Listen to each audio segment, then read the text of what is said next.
really do. Kumusta kaibigan? Ang kwento nating itatampok ngayon ay ang napakagandang pelikulang The Housemaid. Nagsimula ang kwento sa pagpapakita sa isang dalagang nagngangalang Millie. Siya ay umaasa na makakapagsimula ng panibagong yugto ng kanyang buhay. Nang araw na iyon, nagpunta si Millie sa tahanan ng pamilya Winchester sa New York upang mag-apply bilang isang stay-in na kasambahay. Sa kanyang pagdating, sinalubong siya ni Nina na maingat na sinuri ang kanyang resume. Napansin nito na tila overqualify si Millie lalo na't may tinapos itong kurso sa kolehiyo. Ngunit kalmado namang sumagot si Millie na ginagawa niya ang trabahong ito dahil gusto niya, lalo na kung mapupunta siya sa tamang pamilya. Hindi nagtagal, diretsong ipinaliwanag ni Nina ang magiging trabaho ni Millie. Kabilang dito ang paglilinis ng bahay at ang pagtulong sa pag-aalaga sa kanilang 7 taong gulang na anak na nagngangalang Sisi. Pagkatapos, inilibot siya ni Nina sa buong bahay. Habang naglalakad sila, kinuwento nito na ang disenyo ng interior ay gawa ng kanyang asawa na si Andrew na nagtatrabaho sa technology industry. Ipinakita rin ni Nina ang isang silid na may malaking telebisyon at istante na puno ng iba't ibang inumin. Pagkatapos, ipinakita rin niya ang pangalawang sala at sinabi na bihira nila itong gamitin. Ayon sa kanya, dito madalas magpalipas ng oras si Andrew at malaya rin si Millie na gamitin ang silid na iyon anumang oras. Sa kanilang paglilibot, nagtanong si Millie na kung kailangan pa ba talaga nila ng yaya dahil maayos at malinis naman ang buong bahay. Sa puntong iyon, umamin si Nina na siya ay buntis at kakailanganin niya ng tulong ng isang yaya. Hiniling ni Nina kay Millie na huwag munang sabihin kay Andrew ang tungkol sa kanyang pagbubuntis. Ipinaliwanag niya na maaga pa at nais niya munang makasigurado. Tumango naman si Millie at binati siya. Pagkatapos, ipinakita ni Nina ang silid ni Sisi. Itinuro rin nito ang isang maliit na replika ng kanilang bahay at sinabing si Andrew ang gumawa nito. Mula roon, dinala si Millie sa kanyang magiging silid, isang kwarto na hiwalay at medyo malayo sa pangunahing bahagi ng bahay. Sinabi ni Nina na maaari niya itong lagyan ng halaman o kahit magpatugtog ng malakas na musika dahil soundproof naman ang silid. Nang matapos ang house tour, inabutan ni Nina si Millie ng $20 para sa gas at sinabi na tatawagan na lamang siya kapag nakapagdesisyon na sila. Sa kanyang pag-alis sa mansyon, naisip ni Millie na malabo na siyang balikan pa ni Nina, lalo na't kapag natapos ang background check nito dahil ang totoo, puro kasinungalingan ang nakalagay sa kanyang resume. Matapos mag-ayos sa isang pampublikong banyo, bumalik si Millie sa kanyang sasakyan at doon na natulog. Kinabukasan, nakatanggap siya ng tawag mula kay Nina na tinanggap na siya sa trabaho. Labis naman ang pasasalamat ni Millie.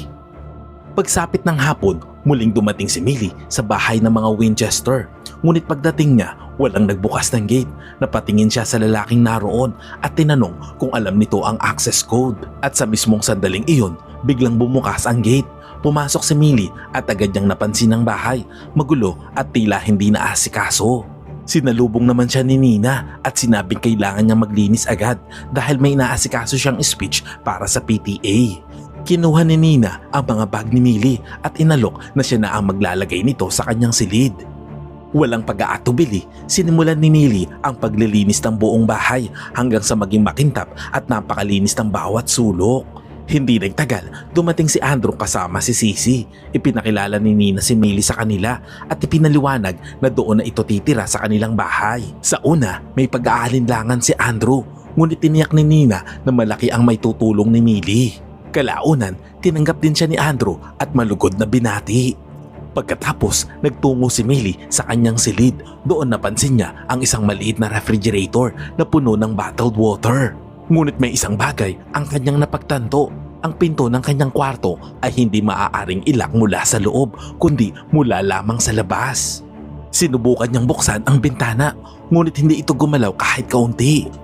Sa sandaling iyon, pumasok si Nina dala ang hapunan. Ipinaliwanag nito na hindi talaga nabubuksan ng bintana ngunit nangako siya na ipapagawa niya ito sa karpintero. Dahil sa kuryosidad, tinanong ni Millie kung ang karpintero ba ay ang lalaking nakita niyang nagtatrabaho sa bakuran. Umiling naman si Nina at sinabing si Enzo ay isang tagapag-alaga lamang ng hardin. Maya-maya, Humingi si Millie ng susi sa kanyang silid. Napatawan naman si Nina at sinabing mamaya na lamang niya ito ibibigay at idinagdag pa nito na dati itong storage room ni Andrew para sa kanyang mga files. Pagkatapos, inabot niya kay Millie ang isang bagong cellphone. Ipinaliwanag niya na nakalink dito ang credit card ng pamilya kaya maaari niya itong gamitin sa pagbili ng groceries at iba pang pangangailangan ng bahay. Kinabukasan, nagising si Millie nang medyo tanghali na at dali-dali siyang bumaba.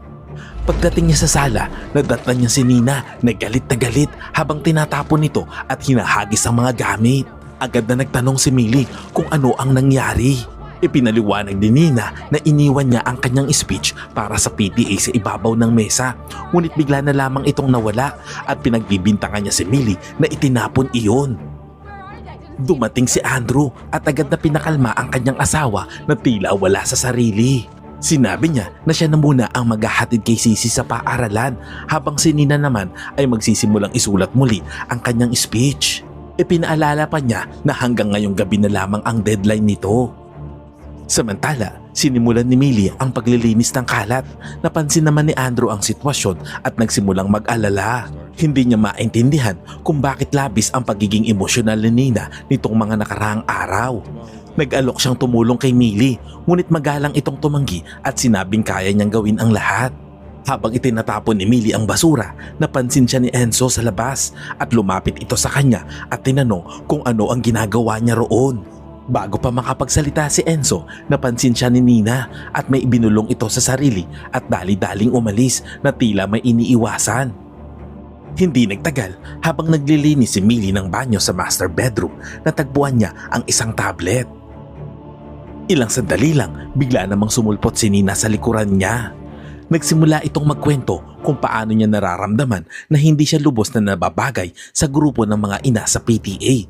Pagkatapos, inutusan niya si Millie na magsimula ng maghanda ng hapunan. Kinagabihan, habang nasa meeting si Nina, si Millie ang naghanda ng pagkain.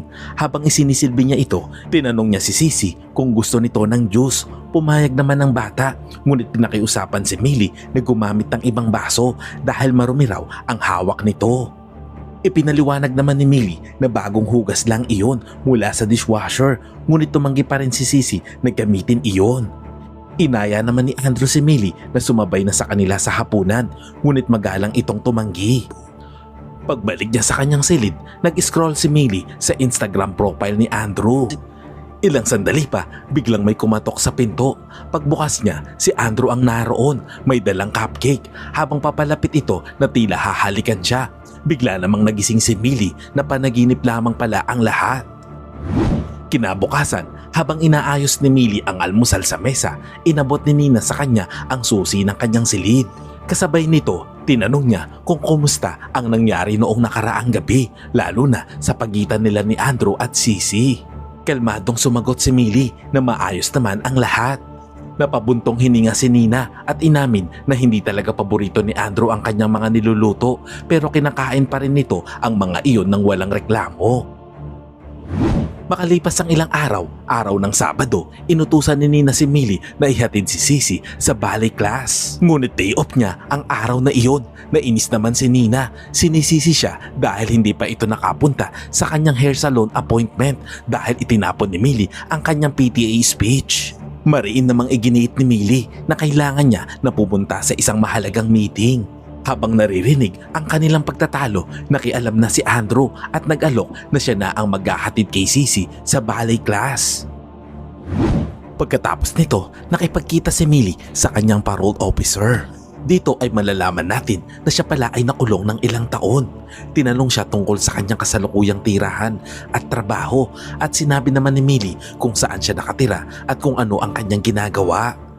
Binigyan siya ng paalala ng officer na kailangan niyang ayusin ang kanyang trabaho dahil kapag nagkamali siya, maaari siyang bumalik sa kulungan upang tapusin ang kanyang natitirang 5 taon ng kanyang sintensya. Pagkatapos ng meeting, nakatanggap si Millie ng tawag mula kay Nina na simpleng humiling na sunduin si Sisi mula sa ballet class. Pagdating ni Millie sa dance studio, nakasalubong niya ang isa sa mga ina sa PTA na nagngangalang Patrice. Ipinakilala ni Millie ang kanyang sarili at ipinaliwanag na nagtatrabaho siya kay Nina Winchester at naroon siya upang sunduin si Sisi. Ngunit sinabi ni Patrice na may nakaschedule na playdate si Sisi kasama si Emma ilang linggo na ang nakalipas. Iginiit ni Millie na mismong si Nina ang nag-uutos sa kanya na sunduin si Sisi. Dahil sa inis, tinawagan ni Patrice si Nina ngunit mariin nitong itinanggi na inutusan niya si Millie.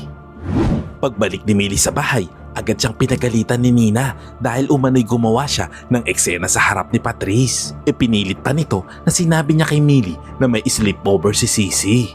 Pagkatapos, ipinakilala niya si Millie kay Evelyn, ang ina ni Andrew, at binanggit na may dala itong magagandang set ng porselana. Sa sandaling iyon, dumating si Andrew at masayang binati ang kanyang ina. Kinagabihan, hindi makatulog si Millie kaya bumaba siya upang manood ng telebisyon. Ilang sandali pa, sumunod si Andrew. Nagsorry naman si Millie at akmang aalis na. Ngunit pinigilan siya ni Andrew at hiniling na manatili na lang. Magkasama silang nanood ng Family Feud.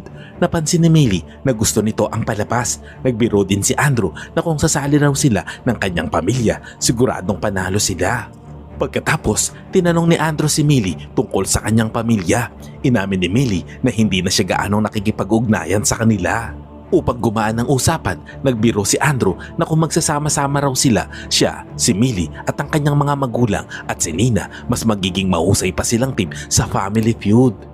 Napansin naman ni Millie kung sino ang tila hindi na isama sa usapan, kaya nagtanong siya tungkol sa mga magulang ni Nina. Ipinaliwanag ni Andrew na namatay na ang mga magulang ni Nina noong bata pa siya at hindi kailanman natukoy ng pulisya kung sino ang may kagagawan, bagamat may mga usap-usapan na si Nina mismo ang nagsimula ng sunog. Sa mismong sandaling iyon, dumating si Nina at nadatnan silang magkasama. Agad na sinabi ni Andrew na nanonood lamang sila ng game show bago ito nagpaalam at umalis. Pagkaalis nito, hindi maipinta ang mukha ni Nina na tila nagsiselos. Pagkatapos ay sinabi nito kay Millie na tanggal na siya sa kanyang trabaho. Nagmakaawa naman si Millie na bigyan pa siya ng isa pang pagkakataon. Makalipas ang ilang sandali, pumayag si Nina ngunit may mahigpit na babala na layuan ang kanyang asawa. Kinabukasan, naghanda si Millie ng pagkain para sa mga bisita ni Nina. Habang nagsisilbi siya, narinig niya ang mga ito na pinagtatawanan at iniinsulto ang kanilang mga yaya. Maya-maya, inanunsyo ni Nina na naghahanap siya ng magiging yaya nila. Agad namang napahanga ang ibang mga ina at nagsimulang magtanong kung ilang buwan na ang kanyang pagbubuntis. Ngunit kinorek sila ni Nina. Sinabi niya na sinusubukan pa lang nilang magkaanak ni Andrew at balak nilang magpatingin sa isang fertility clinic. Maya-maya, nakatanggap si Nina ng tawag sa telepono at nagpaalam muna. Pagkaalis nito, agad nagsimulang magbulungan at magchismisan ng kanyang mga bisita. Binanggit ni Patrice kung gaano raw kabait si Andrew para matiis ang ugali ng kanyang asawa at idinagdag pa niya na mahirap lang si Nina noong pinakasalan niya ito.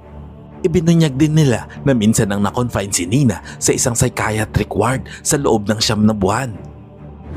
Kinagabihan, nagsulat si Millie sa kanyang journal. Inilagay niya dito ang paniniwala na tila may mali kay Nina, lalo na sa pagsisinungaling nito tungkol sa pagiging buntis. Sa sandaling iyon, biglang bumukas ang pinto at pumasok si Nina sa kanyang silid. Hiniling niya kay Millie na bantayan si Sisi sa darating na Sabado dahil pupunta sila ni Andrew sa bayan para sa appointment sa isang doktor. Pumayag naman si Millie. Pagsapit ng Sabado at nang makalis na sina Nina at Andrew, agad na sinuri ni Millie ang medicine cabinet. Doon niya nadiskubre na ang iniinom na gamot ni Nina ay para sa isang tao na may sakit sa utak.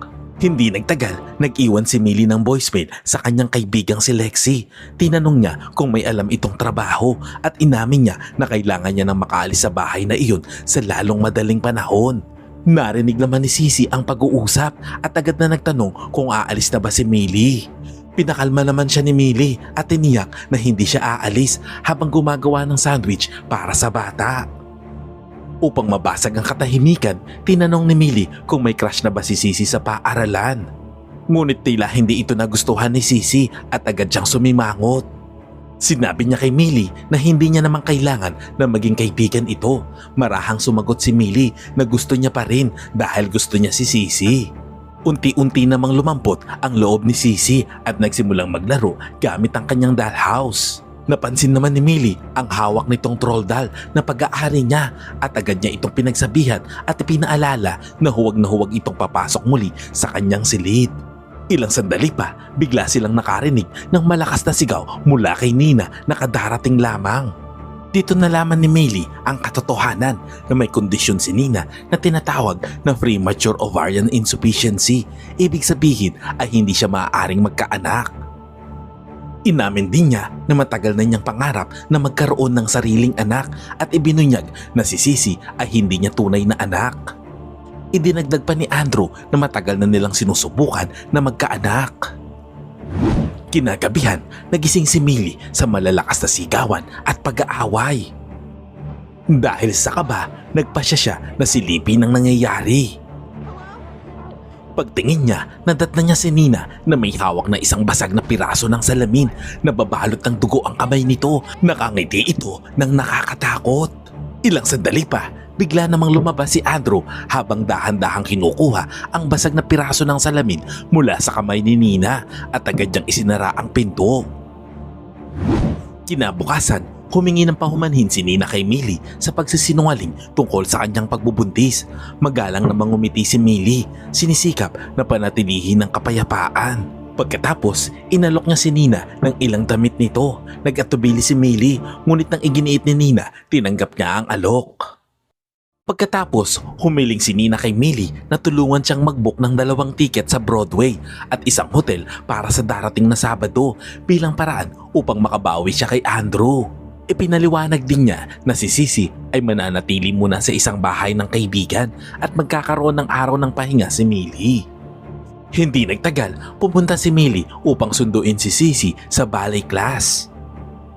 Doon, tinanong siya ng isa sa mga ina kung siya na ba ang bagong kasambahay ng pamilya Winchester. Nang kinumpirma ni Millie, ibinahagi ng babae ang nakaraan ni Sisi na dumaan sa matinding pagsubok. Ikinuwento nito na minsan nang sinubukan ni Nina na lunurin si Sisi sa tubig at kalaunan ay sinubukan ring kitilin ang sarili sa pamamagitan ng pag-inom ng sobrang dami ng pills.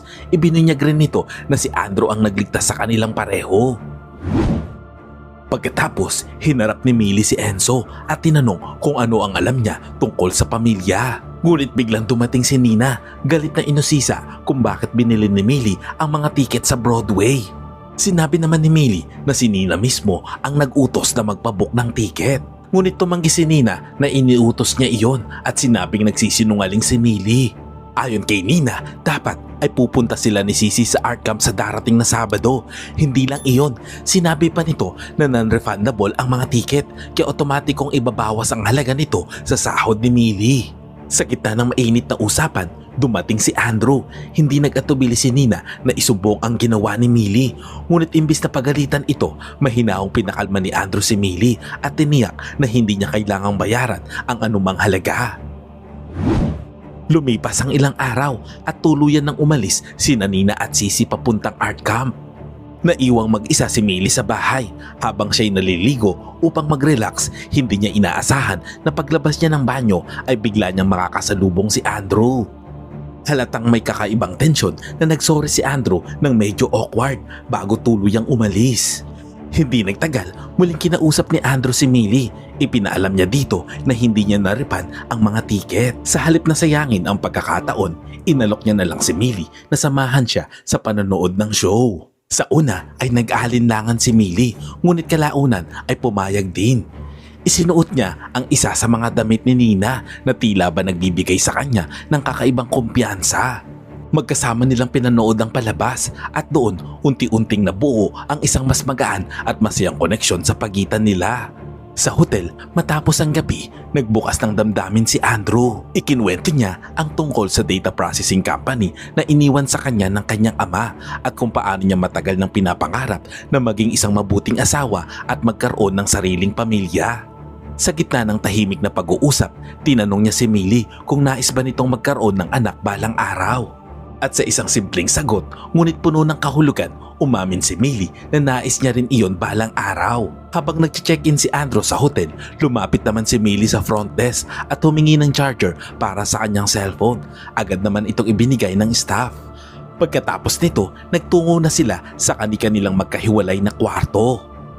Habang nakacharge ang kanyang phone, nakita ni Millie ang sunod-sunod na galit na mensahe mula kay Nina. Hindi siya nagdalawang isip na ipakita ito kay Andrew dahil sa bigat ng sitwasyon, hindi napigilan ni Millie ang kanyang emosyon at tuluyan siyang napaiyak. Kaagad naman siyang inaliw at pinakalma ni Andrew hanggang sa mauwi ito sa bembangan ay nauwi sa isang gabi na hindi nila inaasahan. Kinabukasan, pinuri ni Andrew ang kagandahan ni Millie na tila ba mas lalo pang nagpatibay sa kakaibang ugnayan sa pagitan nilang dalawa. Makalipas ang ilang oras, nakabalik sila sa bahay at parehong nakahinga ng maluwag nang mapagtanto na wala pa si Nina. Sa katahimikan ng sandaling iyon, muli silang nagkalapit at naghalikan. Ngunit hindi nagtagal, dumating na si Nina. Agad itong humingi ng paumanhin kay Millie dahil sa mensaheng ipinadala niya noong nakaraang gabi. Dahil sa kuryosidad, tinanong ni Nina si Millie kung paano niya ginugol ang kanyang day off. Nagsinungaling naman si Millie at sinabi niya na pupunta siya sa isang bar kasama ang kaibigan niyang si Lexi. Ngumiti naman si Nina at pinuri pa ang galing ni Millie sa pagluluto. Ilang sandali pa, tinanong ni Nina kung natuto ba siyang magluto sa loob ng kulungan. Kaswal, ngunit may bigat ang sumunod niyang sinabi kay Andrew na si Millie ay nakulong ng 10 taon. Gayunpaman, idinagdag niya na mabuti na rin at sinusubukan ni Millie na magsimula muli. Pagkatapos, ibinigay ni Nina kay Millie ang isang mahabang listahan ng mga bilihin sa grocery. Sa tila kaswal na tono, sinabi pa ni Nina na gamitin na lang ni Millie ang kanyang kotse sa pag-aasikaso ng kanyang mga kailangan dahil luma na ang sasakyan nito. Ilang sandali pa, habang namimili sa grocery, hindi inaasahan ni Millie na makakasalubong niya ang isa sa mga kaibigan ni Nina. Napansin nito ang bago niyang cellphone at nagkomento siya na kadalasan ay tumatanggi ang mga yaya sa kanyang regalo mula sa employer dahil madalas ginagamit yan bilang tracking device. Unti-unti niyang napagtanto ang nakakakilabot na posibilidad na alam ni Nina ang tungkol sa kanilang dalawa ni Andrew. Nang marinig iyon, biglang napaisip si Millie na para bang may kung ano na bumagsak sa kanyang dibdib. Hindi pa man siya nakakabawi sa kanyang kaba nang bigla namang dumating ang mga pulis. Walang paligoy-ligoy, agad siyang pinusasan matapos i-report ni Nina na ninakaw umano ang kanyang sasakyan. Sa gitna ng takot at hiya, wala nang nagawa si Millie kundi sumama sa kanila. Makalipas ang ilang oras, dumating si Andrew upang sunduin si Millie. Sa wakas na nakalabas na siya, hindi napigilan ni Millie ang sarili. Inaamin niya ang kanyang nakaraan. Ikinuwento niya na nakulong siya habang nasa high school pa lamang. Ngunit imbis na magbago ang tingin sa kanya, tahimik lamang nang umiti si Andrew. Pinigilan niya si Millie sa pagsasalita at sinabing hindi niya kailangang ipaliwanag pa ang kanyang nakaraan. Para kay Andrew, sapat na ang alam niya na si Millie ay isang mabuting tao. Pagbalik ni Millie at Andrew sa bahay, agad silang hinarang ni Nina matapos niyang makita ang Broadway playbill. Halatang nag-aalab ang galit sa kanyang mga mata habang inaakusahan silang may lihim na relasyon. Ngunit pa rin itinanggi ng dalawa ang paratang. Sinabi pa ni Andrew na baka iniisip lamang iyon ni Nina na tila bumabalik ba ang kanyang pagdududa. Ngunit hindi nagpatalo si Nina. Sa isang iglap, sinibak niya si Millie sa trabaho at siningil pa ito. Inaakusahan na ninakaw umano ang kanyang mga damit. Parang binuhusan naman ng malamig na tubig si Millie at hindi siya makapaniwala sa kanyang mga naririnig. Bigla namang nag-iba ang timpla ni Andrew. Sa tindi ng galit, pinalayas nito si Nina palabas ng bahay. Ngunit bago tuluyang umalis, galit na sinampal ni Nina si Millie saka nag-walk out na parang bagyong dumaan. Nang makaalis si Nina, iminungkahi ni Millie na aalis na rin siya. Ipinaliwanag niya na kailangan niya magkaroon ng trabaho at matitirhan upang masunod ang kondisyon ng kanyang parol. Ngunit tumutol si Andrew, iginiit niya na manatili na lang si Millie sa kanya. Sa huli, pumayag din si Millie. Sa mga sumunod na linggo, tila naging perpekto ang buhay para kay Millie, punong-puno ng saya at kapayapaan na matagal na niyang hinahanap. Isang araw, kaswal na ikinuwento ni Andrew na gustong-gusto ng kanyang ina ang kanyang mga ngiti at hindi lang daw ito, pati na rin ng ibang mga babae. Isang simpleng pahayag, ngunit may kakaibang dating. Kinabukasan, nakita ni Millie ang mga porselanang pinggan na bigay ng ina nito. Naisip niya na gamitin ito at ipaghanda ng masarap na almusal si Andrew. Ngunit bigla siyang natigilan na makita niya si Enzo na nakamasid mula sa labas ng bahay. Kinilabutan siya at naibagsak ang hawak na tray ng pagkain. Agad niya itong sinabi kay Andrew. Walang pag-aalinlangan, tinanggal agad ni Andrew si Enzo sa trabaho. Humingi naman ng paumanhin si Millie kay Andrew matapos niyang aksidenteng mabasag ang mga porselanang pinggan na bigay ng kanyang ina. Sinabihan naman ni Andrew si Millie na huwag nang alalahanin ito, ngunit pinakiusapan niya itong pulutin ang mga basag na piraso para maipagawa ito at maibalik sa dati. Kinagabihan, dumating si Andrew at nakita ang mga nabasag na porselana na nakaplastik sa lamesa. Agad naman siyang sinalubong ni Millie habang maingat niyang sinusuri ang mga basag na plato. Tinanong niya kung bakit hindi pa nilinis nito ang mga piraso ng pinggan. Sinabi naman ni Millie na natatakot siya na masugatan kaya hindi niya ito ginalaw. Tahimik namang tumango si Andrew na tila wala namang kakaiba. Pagkatapos, dinala niya si Millie sa kwarto nito at inalok ng champagne. Habang unti-unting lumalalim ang gabi, nag-inuman sila hanggang sa mauwi na naman ito sa bembangan. Aray ko! Kinabukasan, nagising si Millie na mag-isa. Agad niyang napansin na tila may kakaiba. Sinubukan niyang buksan ang pinto, ngunit hindi ito bumukas. Nakakandado ito mula sa labas. Biglang bumilis ang tibok ng kanyang puso. Sa takot, sumigaw siya. Paulit-ulit na tinatawag ang pangalan ni Andrew, ngunit walang sumasagot. Bumalik ang kwento sa nakaraan, ilang linggo pagkatapos umalis ni Nina sa bahay. Dito ay makikita si Nina na sa halip na malugbok sa lungkot ay kabaligtaran ang kanyang naramdaman. Isang matinding ginhawa ang bumalot sa kanya na para bang sa wakas ay nakawala rin siya sa mahigpit na kontrol ni Andrew. Dito, unti-unting nabunyag ang katotohanan. Si Andrew ay hindi ang lalaking pinapakita niya sa iba. Sa likod ng kanyang maamong imahe, isa pala siyang abusadong tao.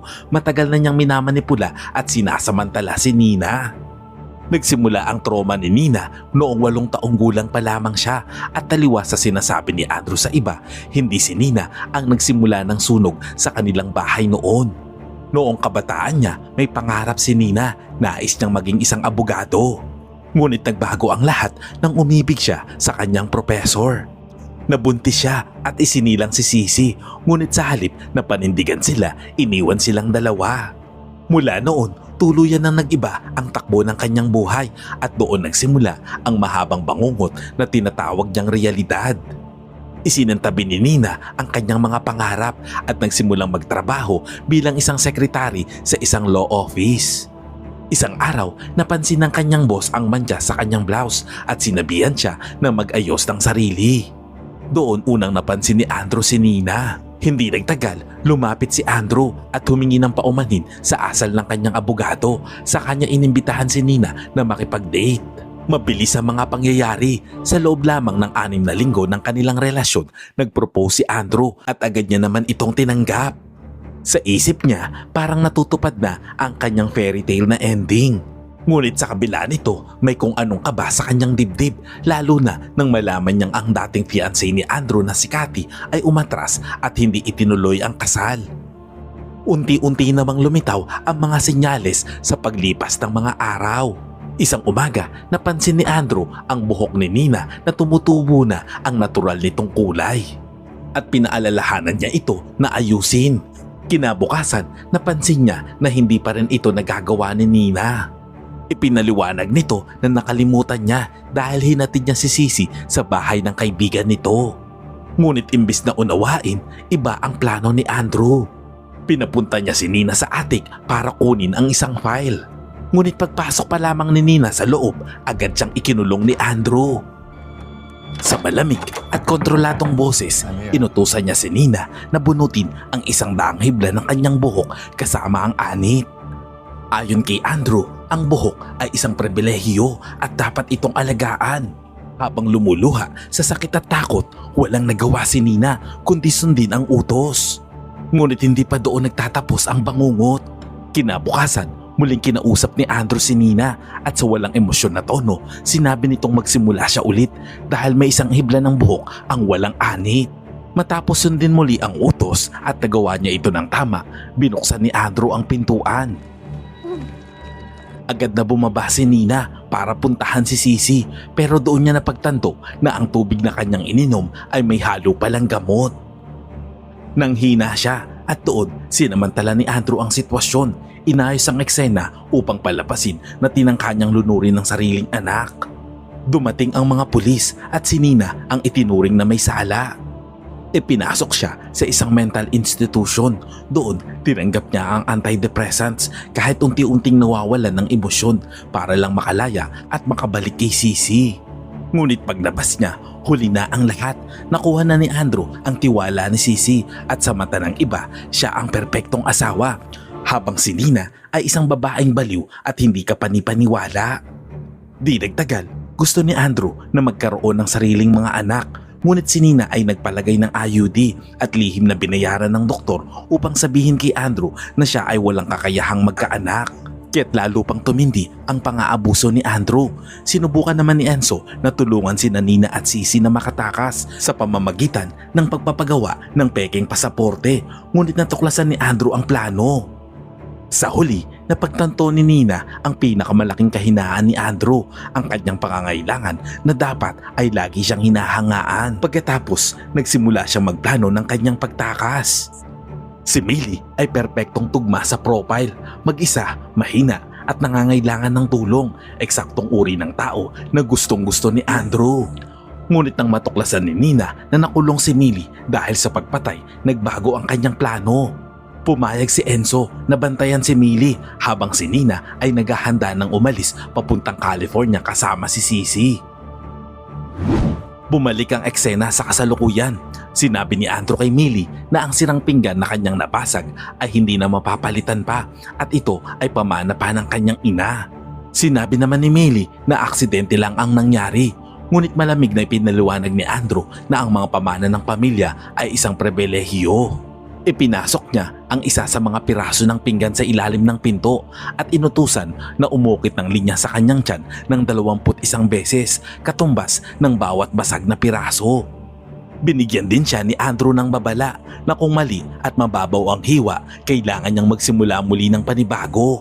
Sa oras na iyon, hindi makapaniwala si Millie kung gaano kabaliw ang taong pinakisamahan niya. Ang bawat pag-ukit ay may bigat at habang ginagawa niya ito, bumalik sa kanyang isipan ang lalaking pinatay niya ang dahilan ng kanyang pagkakakulong. Mayaman, hinahangaan at tinitingala ng iba tulad ng isang santo ang lalaki, kapareho ni Andrew. Pinatay niya ito dahil inaabuso nito ang kanyang ka-roommate. Ngunit ang masakit ay tumangging tumistigo ang biktima. Dahil sa nangyari, itinakwil siya ng kanyang mga pamilya. Napilitan siyang tanggapin ang plea deal, 15 taon sa kulungan. Ngunit nakalaya siya sa parol matapos ang 10 taon. Sa pagdaan ng bawat hiwa, napagtanto ni Millie na sinadyang pinili siya ni Nina bilang biktima, isang kasangkapang pantakip sa tunay na plano. Natapos niya ang 21 hiwa at sa sandaling iyon, bigla siyang bumagsak sa sahig at nawalan ng malay. Samantala, tahimik namang ibinalita ni Nina kay Sisi ang kanilang paglisan patungong California. Nagmungkahi naman ng bata na isama si Millie, ngunit hindi sumang-ayon si Nina. Kinabukasan, nagpanggap si Andrew na natutuwa sa ginawa ni Millie. Sinabi niya kay Millie na ipinagmamalaki siya nito at ipinangako na pwede niyang makuha ang kahit ano basta matutunan niya na may kahihinatnan ang kanyang bawat kilos. Ngunit sa isang iglap, lumitaw ang tunay na lakas ni Millie. Hinugot niya ang kutsilyong itinago ni Nina sa mini fridge at sinaksak si Andrew.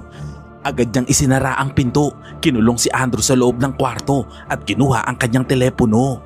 Ngayon ay bumaliktad na ang sitwasyon at sa unang pagkakataon siya na ang nagtakda ng laro. Natuklasan ni Millie na may nakatagong kamera sa kwarto. Habang tahimik siyang kumakain ng sandwich, napansin niya ang mensahe mula kay Evelyn na lumitaw sa telepono ni Andrew. Dito ay nagkaroon siya ng ideya. Kinuha niya ang lahat ng set ng porselana ng pinggan at kinuha ang isang plies. Bumalik siya sa attic at sinabi kay Andrew na kailangan nitong tanggalin ang kanyang isang ngipin sa harapan at kung hindi, sisirain niya ang bawat piraso ng porselana na ibinigay sa kanya ng kanyang ina. Sa una, nag-aatubili pa si Andrew, Ngunit nang sinimulan ni Millie na basagin ng mga pinggan ay wala na itong nagawa kundi bunutin ng kanyang mga ngipin. Ngumiti naman si Millie at iniwan siya at sinabihan na babalikan na lang siya. Samantala, ng gabing iyon, bumalik si Nina sa bahay upang iligtas si Millie. Narinig naman ni Millie ang ingay mula sa atik at tumingala, ngunit nakita niya na binubuksan ni Nina ang pinto. Bago niya pa man maabisuhan ito, bigla nang lumabas si Andrew sa likod ni Nina at itinulak ito pababa. Hinabol nito si Millie, ngunit matapos ang maikling pakikipaglaban, nakatakas at nakatago si Millie. Pagkatapos ay hinarap ni Andrew si Nina. Nag-usap ang dalawa at nakiusap siya kay Nina na kung pwede nilang ibalik ang lahat. At sa sandaling iyon, biglang lumitaw si Millie at itinulak si Andrew pababa ng hagdan. Dahilan upang mawalan ito ng buhay. Agad namang tinanggal ni Nina ang bumbilya at bumagsak ito sa tabi ni Andrew. Sinabi ni Nina kay Billy na ipapaliwanag niya sa pulis na nadulas at nahulog si Andrew habang nagpapalit ng bumbilya. Tumutol naman si Millie. Sinabi niya na hindi maniniwala ang pulis sa ganoong kwento, ngunit pinilit ni Nina na umalis na lamang siya. Bago umalis, inilagay ni Millie ang ngipin ni Andrew sa tabi ng kanyang katawan. Ilang sandali pa, dumating ang mga pulis at ikinuwento ni Nina sa opisyal ang isang cover story. Sinabi niya na bumalik siya sa bahay matapos ihatid ang kanyang anak sa art camp at ang kanilang katulong naman ay nasa isang linggong bakasyon. Binanggit naman ng investigador na sobra ang tindi ng pinsalang natamo ni Andrew para masabing dulot lamang ito ng simpleng pagkakahulog. Pagkatapos, ibinunyag din nito na kilala niya si Andrew ng personal dahil minahal din ito ng kanyang kapatid noon na si Cathy na labis na naapektuhan at hindi na tuluyang nakarecover mula sa dati niyang relasyon. Sa huli, itinuring ng opisyal ang kaso bilang isang pambihirang aksidente. Ilang araw matapos ang libing ni Andrew, ipinahayag ng mga kaibigan ni Nina ang kanilang pakikiramay. Ilang sandali pa, nakita ni Nina si Millie sa di kalayuan. Nagpasalamat siya dito at niyakap pagkatapos ay iniabot niya ang cheque kay Millie upang makapagsimula muli ng bagong buhay. Ilang araw ang lumipas, makikita si Millie sa isang interview para sa trabaho bilang housemaid sa isang marangyang mansyon. Sinabi ng babae na si Nina ang nagrekomenda sa kanya, ngunit binalaan din siya nito na mahirap paligayahin ang kanyang asawa na tila may pahiwatig. Pagkatapos ay makikita rin dito ang mga pasa sa kanyang braso. Ngumiti naman si Millie ng kalmado at tinanong kung kailan siya magsisimula. Ang moral lesson ng kwentong ito ay baka naghahanap ang mga buhayang politiko ng housemaid. Meron akong irerekomenda, si Millie. Aray ko. Salamat kaibigan at umabot ka sa punto ng video na ito. Anong masasabi mo sa ending ng kwento? Kung nagustuhan mo ito ay pwede ba akong makahingi ng like at pakitype naman sa comment section ang salitang Agnus Project. At kung bago ka naman sa ating munting channel ay pasubscribe naman po bilang suporta at para maipagpatuloy natin ang paghahatid ng magagandang movie recap. Panoorin mo na rin po ang buong movie pag may time ka. Sana'y nagustuhan mo kaibigan ang kwentong ating itinampok. Kung magkagayon ay baka naman pwedeng pakilike ang videong ito at pasubscribe na rin sa aking channel. Kung hindi mo naman ito nagustuhan ay pwede mong pindutin ang dislike button ng 2 beses para makasigurado ka.